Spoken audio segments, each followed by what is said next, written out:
The Bedrock of Truth by Amanda Zieba, a 3-part short story mystery with accompanying resources. Part 2. Polish up your reading skills as you enjoy the story with a full lesson plan. You can level up your vocabulary, learn to annotate and mark on your paper what you're thinking while you read, and after reading, write creatively using the provided prompts. If you haven't read Part 1 of The Bedrock of Truth, stop. Go back. You can find a link for the first installment of this 3-part mystery in the description box. If you have read Part 1, great. Let's continue with our adventure. Part 2. Garrett was the leader of the local caving club. On the 4th Wednesday of every month, he and the other members met at La Caverna, an underground pub in the city. Although a little hokey, it felt right that they should meet there. It took Emerson 3 months' worth of meetings before she figured out Garrett was also a Leo rock fan, and another 6 before she was willing to trust him with her clues. Of course Leo would hide his final manuscript in a cave, Emerson said when she finally revealed to Garrett her real reason for joining his club. His last name is Rock after all. Is? Garrett said. Not was? You think he's still alive? It might be more of a desperate hope than a scientific belief. It also doesn't take a literary genius to see the consistent use of stone metaphors buried in his volume of work, Garrett continued. Emerson blushed. "Aw, shoot," Garrett muttered. "Creative writing major?" Creative writing graduate student, actually," Emerson said and shrugged.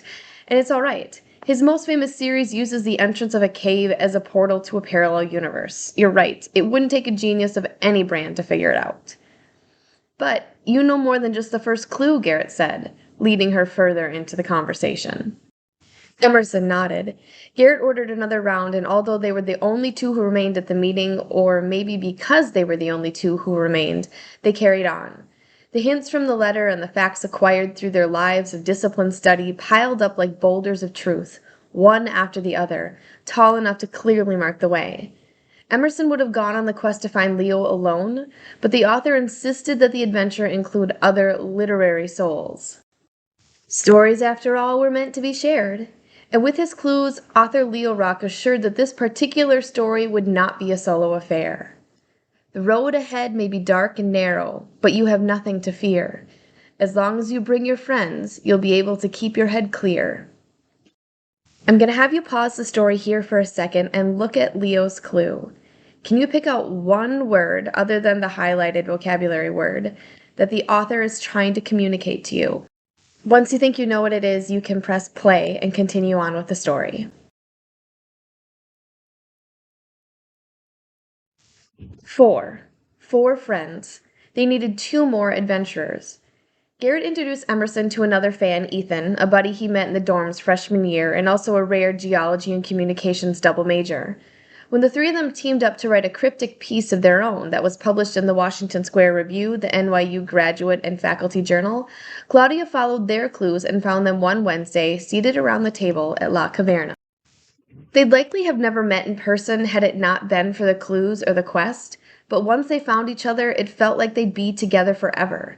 Perhaps they already had been, only now, instead of occupying space shared in a fictional world, they were finally together in the flesh.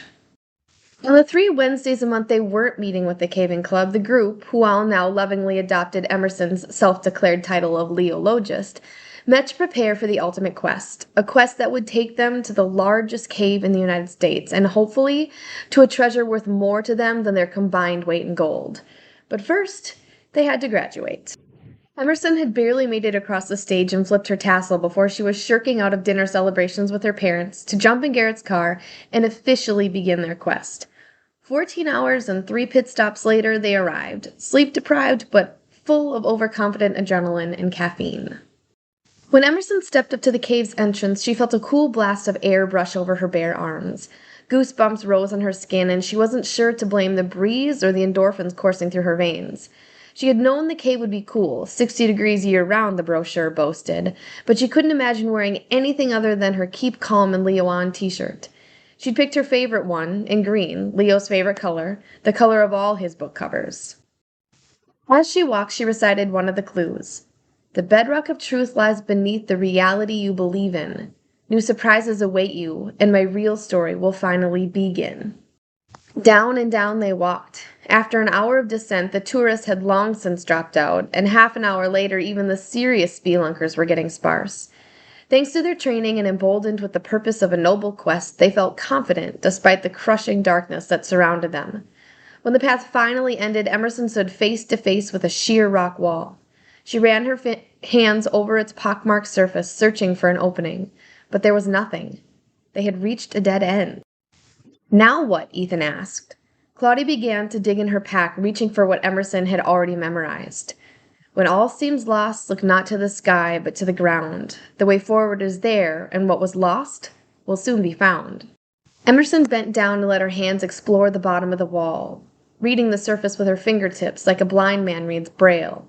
And there, just as the clue instructed, was the thinnest of corridors, a crevice just big enough for a human to pass through. Emerson peered into the sliver of space that remained open between the floor of the cave and the wall that stretched upward. "I'm going in," Emerson announced. The others nodded silently. "We'll follow you once you're through," Garrett said. Emerson took a deep breath and nodded. "Sounds good. Stay calm." And Leo on, Garrett and the others completed. Emerson slid forward on her belly. Pebbles and gravel pressed against her stomach, her thin t-shirt doing nothing to protect her from their sharp edges. She tried not to think about the crushing weight of the rocks surrounding her body and instead focused on the intensity of the light from her headlamp, waiting for it to diminish once it broke through into the next room. The passage was long, longer than any she and her friends had explored before. The darkness and fear and sound of the stone floor grating against her bare arms and toes of her boots almost convinced her to turn back. Maybe this whole thing, as real as she wanted it to be, was just a fairy tale she had written in her own mind. Maybe she had convinced the others to follow her on an imaginary quest. Maybe her hero worship and obsession had crossed the line into addiction. Emerson's heart suddenly felt like it would shatter her ribcage in its attempt to break free from this small and dark space. Simultaneously grieving and attempting to escape, her heart needed... She didn't know what it needed, except maybe some more space. The thought of turning around and going all the way back was unbearable. Forward was the only solution, but she had to do it fast, or at least faster. Emerson pulled with her arms and pushed with her toes, ignoring both the painful beating of her heart and the slices of skin she was surely removing from her cheeks and forearms. Faster and faster until finally she was through, until she was free. When she made it to the other side, she saw she wasn't alone. End of part 2. If you want to find out what happens next, click on the link in the description box for Part 3, the final installment of the Bedrock of Truth. If you haven't already, remember to go grab that full lesson plan resource. You can find the link in the description box of the video. It will help your students level up their vocabulary, learn to annotate, and write creatively. As always, thanks for stopping by my channel, Learning with the Word Nerd. I hope you had a great time and you'll come back again for more great reading resources for middle school classrooms. Happy reading, and I'll see you again next time.